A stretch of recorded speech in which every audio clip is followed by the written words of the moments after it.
Sa pagdami ng mga populasyon sa ating bansa ay sumasabay din na lumulubo ang bilang ng mga kabahayan at ang pagpasok ng mga naglalakihang kumpanya na nangangailangan ng kuryente. Dahilan para maramdaman ang patuloy na pagnipis sa supply ng kuryente. Lalo pat biglang sumipa ang presyo ng langis sa pandaigdigang merkado na siyang humahatak sa patuloy na pagtaas sa presyo ng kuryente sa bansa.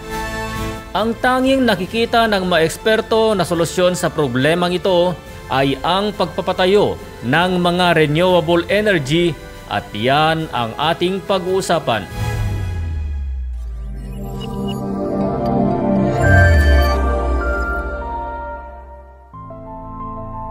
Ang ating bansa ay nakapagtala sa kasaysayan bilang pioneer sa renewable energy sa Timog Silangang Asya.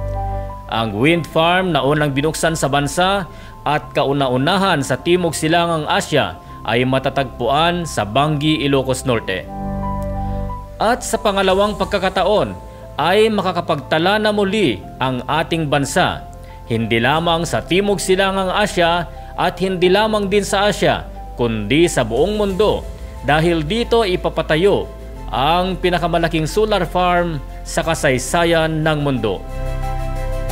Ang BOI ay nagbigay na ng Green Lane Certificate sa Terra Solar Project para pabilisin ang pagkuha ng mga kaukulang lisensya, permit at para maumpisahan kaagad ang naturang proyekto. Sino nga ba ang BOI na nagbigay ng Green Lane Certificate? Ang kahulugan nito ay Philippine Board of Investments. May tungkulin itong tulungan ang mga Filipino at dayuhan na namumuhunan na nakikipagsapalaran at paunlarin ang ekonomiya, at ito ay ahensya na konektado sa Department of Trade and Industry na sangay ng gobyerno.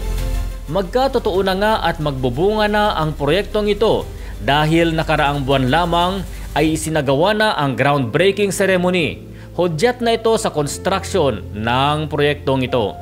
Sa lawak na 3,500 hectares ay sasakupin ng proyektong ito ang mga lugar ng Gapan, Nueva Ecija at Bulacan.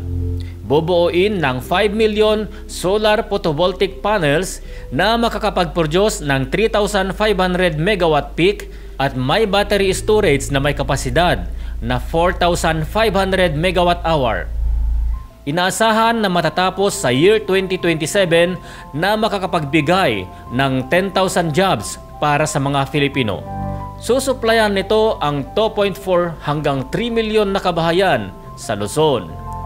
Sa pinagsamang solar at battery storage, kung sa kapasidad lamang ang pinag-uusapan, ay hihigitan nito ang alinmang renewable energy kahit saan pa man sa mundo sa mga panahon na ito. Maliban na lamang kung may bansang magtatangkang higitan ito bago pa man makumpleto sa taong 2027. Inaasahan na matatapos ang Phase 1 nito at makakapag-operate na sa Pebrero sa susunod na taon at madadagdagan pa ito sa mga susunod pang mga taon. Dahil tayo ang pioneer sa Timog Silangang Asya pagdating sa usaping renewable energy, ay naging usap-usapan ang Pilipinas sa ginanap na Solar Media Energy Storage Summit Asia noong nakaraang buwan. Bagaman madami ang nasisiyahan, ay meron din namang kumukontra. Hindi dahil sa renewable energy, kundi dahil sa pagkakalbo sa mga kabundukan, mga burol at pag-ukupa sa mga lupang sakahan.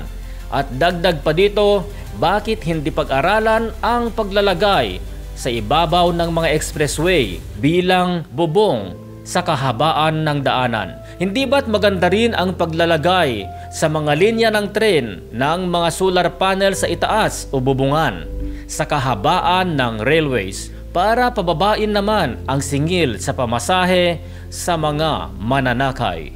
Bago tayo magtapos, ang solar farm na itatayo sa probinsya ng Nueva Ecija at Bulacan na kinokonsiderang world's largest solar farm ay dinevelop ng Terra Solar Philippines Incorporated at co-owned ang independent power producer, Solar Philippine New Energy Corporation at Meralco. bilang tugon para matulungan ang bansa sa kakulangan sa supply ng kuryente. Hanggang sa susunod nating pag-uusapan, maraming salamat sa inyong lahat mga kababayan. Mabuhay po tayong lahat! Kung nagustuhan mo ang video na ito, ay pindutin ang like, subscribe at huwag kakalimutang pindutin ang bell icon para updated sa ating mga upcoming videos. Inaanyayahan ko rin kayo na bumisita sa iba pa nating mga videos na nasa inyong screen. Maraming salamat po!